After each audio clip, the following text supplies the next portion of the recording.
we basically, in the roll-up of Phase 6, we basically pacified the country in a couple of weeks. How do you do that? How do you pacify a country? Well, the phases included building up of the police forces, the army. We doubled the army. We literally doubled the army to fight crime, to use the army to fight crime. And we equipped them before, like soldiers, we didn't have useful guns or vehicles, drones, basic things that an operation of that magnitude would need. So yeah, we roll up the phases and then we went after them. Okay, so that's the official. That's the official. Yeah, that's the official one. What's the real? It's a miracle. It's a miracle. Yeah, it's a miracle. I love that. What do you mean? Yeah, it's a miracle. When gangs started attacking us back, basically they killed 87 people in 3 days, which for a country of 6 million people, it's crazy. Would be the equivalent 60 times. Would be the equivalent of having 5,000 deaths in 3 days. 5,000 murders in the U.S. in 3 days. Wow. Yeah.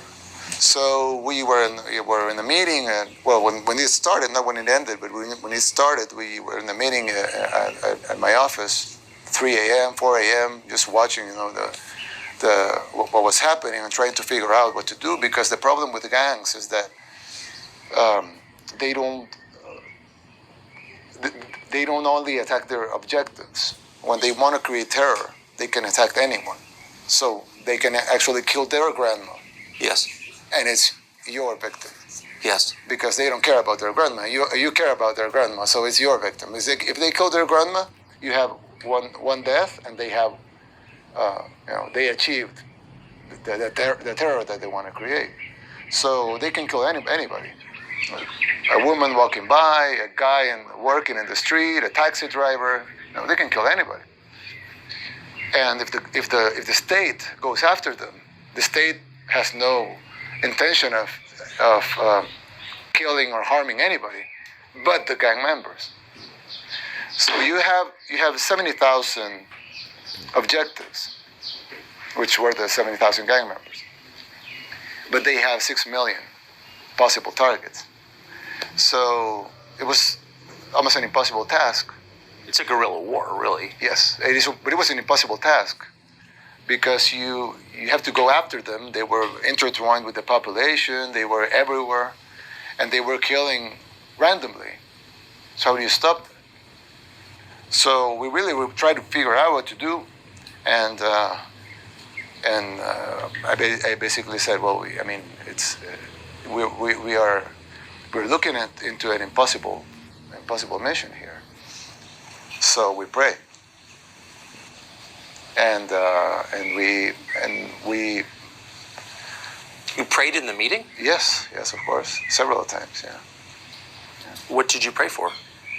To wisdom, to win the war, to have. I thought at the time that we would have civilian casualties, so we said we prayed that the civilian casualties would be as low as possible, and we didn't have any civilian casualties.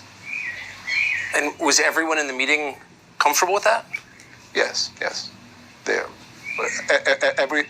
All my security cabinet are believers. They all believe in God. And we're a secular country, of course, but we all believe in God. So yeah. MS-13 is one of the major gangs, and they are satanic also. That was my question. So very I'm little. sorry. No. But I would hope you will explain it, because very little has been written in the West about this. They're satanic, yes. But actually, literally, can you explain? Well, they didn't start as a satanic organization. MS-13 started in Los Angeles, in the U.S., because Salvadorans weren't allowed to sell drugs by the Mexican gangs. So they created a gang that was called the 18th Street Gang, because they basically wanted to sell drugs in a street that was 18th Street over there. But then division started to create. They started dividing themselves and started infighting. So they created the MS-13, and then MS-13 started outgrowing the other gangs, and they started exporting the organization to other parts of the U.S. And when Bill Clinton decided to deport those guys, he didn't tell our government at the time, I'm deporting this criminal. They just, sent them here. And they came, there were few, but unchecked. At the same time, some laws were passed to protect minors from imprisonment. And of course, the gangs used that to recruit 15-year-olds, 16-year-olds, 17-year-olds. So at the beginning it was, some youth causing harm, assaulting, trying to control their territory, selling drugs, things that are bad, but probably not critical. But they grew, and they started controlling territories. A few years later, they were actually a huge international criminal organization that they have bases in Italy, Guatemala, Honduras, El Salvador, the U.S. Basically, a lot of major cities in the U.S. will have strongholds of. Right outside Washington, D.C. Yes, of course. And you have in Long Island and yes. In L.A. It's a huge criminal international organization. So they grew and they started, killing more people just to get territory or to fight against rival gangs or to, collect debts or, money or whatever. But as the organization grew, they became satanic. They started doing satanic rituals. I don't know exactly when that started, but it was well documented. Yes. And in our arrest, we've even found authors and things like that. Yes, I've seen them.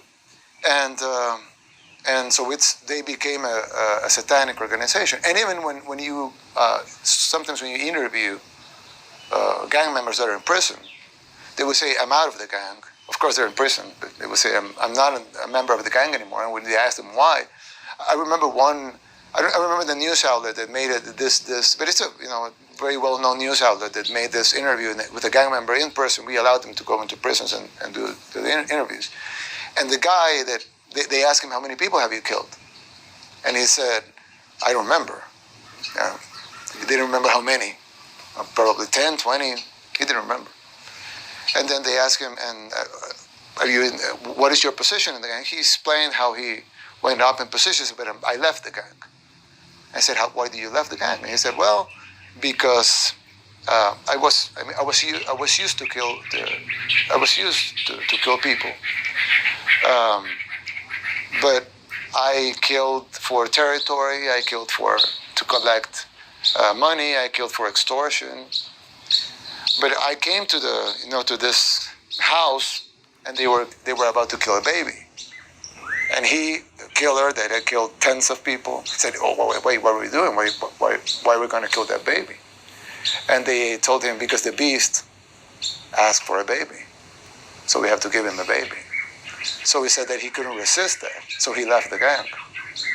He's in prison because he's a killer, but he left the gang because he couldn't tolerate what he was seeing. But so human sacrifice was a part. Well, in the United States a couple of weeks ago, or a couple of days ago, I don't remember exactly, I saw the news that they were going to kill a young girl, or they killed a young girl, I don't exactly remember, because it was a satanic ritual. It happened in the U.S. a couple of weeks ago.